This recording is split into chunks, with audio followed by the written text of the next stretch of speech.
Sir, ayan o. 6 na lang yung inahin ko ginagamit.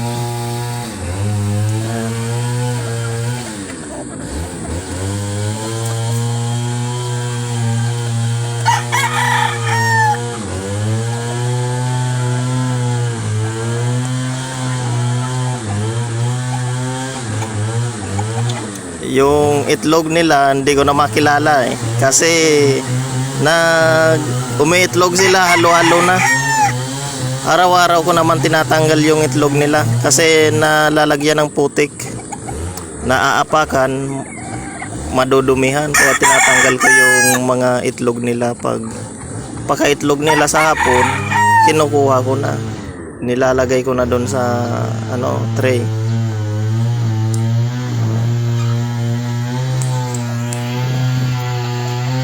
Ayan yung mga niya oh. Yung yun,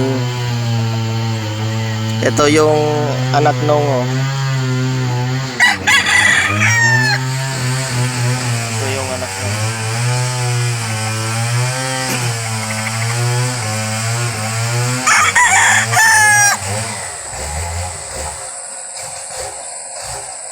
Yan na yung pa-breed ko niyan. Mga kapatid na nung itlog.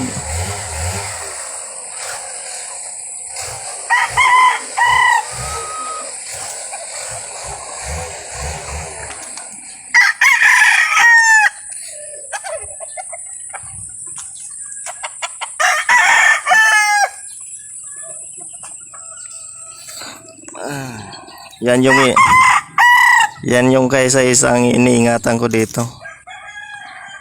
Oh, pati yung ama. Yung iba kasi niyan nabili na. Kaya yan na lang yung palahi nung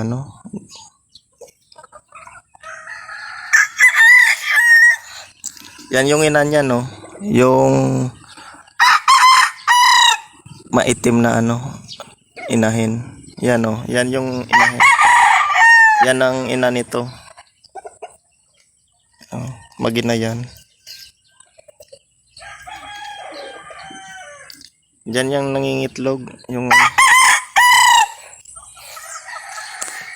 Ito yung paitlogan nila eh.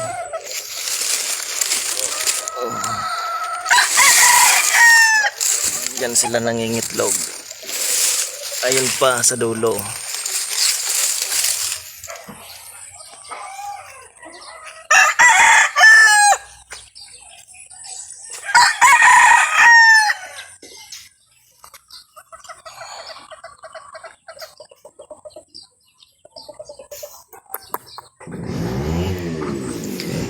Yung kagandahan kasi nitong palain nito, pusuan yung katawan. Tapos ang lakas ng mamalo.